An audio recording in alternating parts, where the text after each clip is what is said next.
आज देखो हम लोग टोटल कितना डिफाइन पढ़ने वाले हैं। हाँ। और ये 5 डिफाइन तुम लोगों के लिए जो है बहुत जरूरी है, और इसको याद करेगा और समझेगा। ठीक है, अभी हम समझा देते हैं और कल तुम लोग याद करके आएगा, और एक एक डिफाइन हम सभी स्टूडेंट से सुनेंगे। ठीक है, तो चलो समझते हैं, बोर्ड पर देखते हैं। आज डेट कितना है? 29 तारीख के 11वां महीना 2024। और डिफाइन ऑफ साइंस, ये साइंस का डिफाइन हम लोग देखने जा रहे हैं। सबसे पहले थ्रोनी प्लांट्स पढ़ेंगे। क्या पढ़ेंगे? हाँ, यहाँ पर देखेंगे कि plants that have thorns on them are called thorny plant. Hindi में इसको समझ लेते हैं। वैसा प्लांट जिसमें कांटा होता है, क्या होता है? कांटा होता है, वैसे प्लांट्स को थ्रोनी प्लांट्स कहा जाता है। जैसे में कैक्टस, कौन सा पौधा? कैक्टस, याद रखना कैक्टस। इसके अलावे हम यहाँ पर और भी कर सकते हैं ईटीसी, और भी बहुत सारे पौधे हैं जिसमें क्या होता है? जिसमें कांटे होते हैं। ठीक है, नेक्स्ट क्लोरोफिल। फोटोसिंथेसिस पढ़ा दिए थे। आज तुम लोगों को प्रॉब्लम था क्लोरोफिल समझने में। ठीक है, कि क्लोरोफिल क्या होता है, इसको समझाने के लिए बोल रहा था तुम लोग, इसको समझाते हैं। देखो समझेगा। The leaf contain a green colour substance called chlorophyll. देखो लिप्स मीन्स क्या होता है? पत्तियां। लिप्स मतलब क्या होता है? पत्ती जो होता है हम लोग देखते हैं कि हरा होता है कि नहीं होता है? तो हरा क्यों होता है? वो हरा इसलिए होता है कि उसमें क्लोरोफिल पाया जाता है। क्या पाया जाता है? एक पदार्थ है। एक क्या है? एक पदार्थ होता है हरा कलर का, एक पदार्थ होता है। ठीक है, जो पत्तियों में पाया जाता है, जिससे हम लोग क्या बोलते हैं? तो पेड़ का जितने भी पत्तियां हैं वो हरा होते हैं। किस लिए? इसमें क्लोरोफिल पाया जाता है। क्लोरोफिल समझ में आया? क्लोरोफिल एक हरा रंग का क्या है? सब्सटेंस है, पदार्थ है, जो पत्तियों में पाया जाता है, जिसके वजह से हर एक पेड़ के पत्तियां कैसा होता है? हरा होता है। क्लियर? नेक्स्ट हम लोग पढ़ेंगे क्रीपर। क्रीपर मतलब होता है रेंगने वाला। क्रीपर मतलब क्या होता है?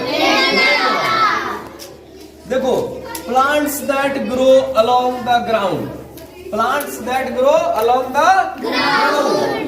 ठीक है, यानी वैसे पौधे जो जमीन से सट के बड़ा होता है। ठीक है ना, वैसे प्लांट को हम लोग क्या बोलते हैं? क्रीपर बोलते हैं। यानी रेंगने वाला पौधा रेंग के आगे बढ़ेगा। अगर प्लांट को यहाँ पर लगा दिया गया, ठीक है, तो आगे बढ़ने के लिए क्या करेगा? जमीन पर रेंगेगा, यानी रेंगने वाला पौधा। वैसा पौधा कौन है? तो वाटरमेलन। क्या हो जाएगा? वाटरमेलन। और उसके बाद पंपकिन। इसको सपोर्ट चाहिए। इसको क्या चाहिए? सपोर्ट चाहिए। ठीक है, नेक्स्ट हम पढ़ेंगे हर्ब। क्या पढ़ेंगे?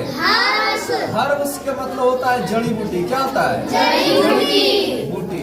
अब देखो जड़ी बूटी क्या होता है पता है तुमको? हम जब भी बीमार पड़ते हैं तो डॉक्टर के पास जाते हैं, तो पहले के जमाने, अभी तो जाते हैं तो दवाई मिल जाता है, लेकिन पहले के जमाने में जड़ी बूटी होता था। ठीक है, जिसको पीस के दिया जाता था, और उसको खाने के बाद हम लोग क्या हो जाते थे? ठीक हो जाते थे। ठीक है, अभी भी गाँव में जो है लोग हर्ब्स का यूज करते हैं। ठीक है, चलो आगे देखते हैं, इसको समझते हैं।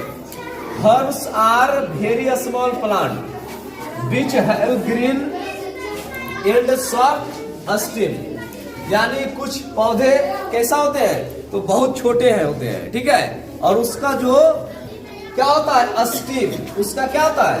स्टेम। वो काफी सॉफ्ट होता है, एकदम मुलायम होता है उसका स्टेम। ठीक है ना, उसकी जो स्टेम होता है कैसा होता है? बहुत मुलायम होता है। तो वैसे पौधा क्या कहलाता है? हर्ब्स कहलाता है। क्या कहलाता है? अब समझते हैं कि वो क्या है। देखो यहाँ पर मैरीगोल्ड और मिंट। मैरीगोल्ड और मैरीगोल्ड हो गया, रोज हो गया, मतलब तुलसी भी जिसको हम बोलते हैं, तुलसी भी हो गया। ये सब को अभी भी गांव में यूज किया जाता है। किस लिए? दवाई के लिए। अभी तुलसी है तो खोखी हो गया है या सर्दी है तो उसको क्या करें? खा लो उसको, तुलसी को, तुम्हारा खोखी खत्म। ठीक है, एक ट्रिक देखो जानो, जब गांव में मंदिर के पास जाएगा ना, पहले गांव में क्या होता था कि मंदिर में जब भी प्रसाद बढ़ता था ना, तो मिश्री के साथ क्या मिला के दिया जाता था? तुलसी का पत्ता उसमें मिला के दिया जाता था कि तुम खा लो, तुम्हारा ऐसे भी एक मैंने कुछ अगर खोखी उखी रहेगा तो क्या हो जाएगा, समाप्त हो जाएगा। तो वो धीरे धीरे अभी कम होते जा रहा है। अभी प्रसाद देखोगे तो डायरेक्ट ऐसे ही बांट देता है। पहले उसमें क्या करता था, तुलसी के पत्ता डाला हुआ रहता था, जिसको खाने से क्या होता था कि चलो कुछ नहीं तो कुछ न कुछ तो फायदा हो ही जाता था। खोखी है किसी को तो तुलसी का पत्ता 2-3 खा लिया, उसका खत्म, तो ये होता था। नेक्स्ट हम पढ़ेंगे क्लाइंबर। क्या पढ़ेंगे? क्लाइंबर्स मतलब होता है चढ़ने वाला पौधा, यानी जिस पेड़ को सपोर्ट चाहिए वो ऐसे नहीं चढ़ पाएगा। सिम का पेड़ देखा है? सिम का पेड़ एक ऐसा पौधा होता है जिसको चढ़ने के लिए ऊपर, ठीक है ना, सपोर्ट चाहिए।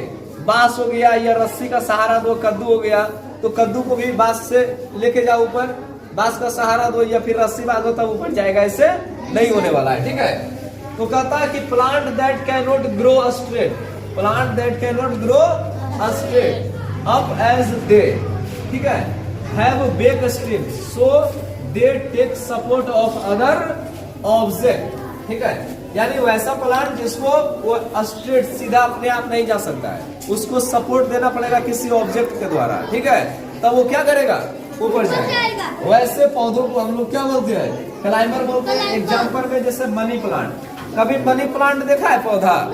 मनी प्लांट को तुमको क्या करना पड़ेगा, मनी प्लांट घर में लगाओगे तो बड़ा होगा ना, तो उसको सपोर्ट देना पड़ेगा, रस्सी से बांधना पड़ेगा, तब जाके ऊपर हो जाएगा, नहीं तो नहीं जाएगा, ठीक है। नेक्स्ट देखो पी मटर, पी प्लांट हो गया, ठीक है, पी प्लांट, इसको भी सपोर्ट देना पड़ेगा तब वो आगे बढ़ेगा, नहीं तो नहीं बढ़ेगा। समझ में आ गया सबको? तो सभी लोग इसको याद करके आएंगे, ठीक है। Thank you very much. लंबा वीडियो बोलो, ज्यादा समझाने लगे गाढ़ा से।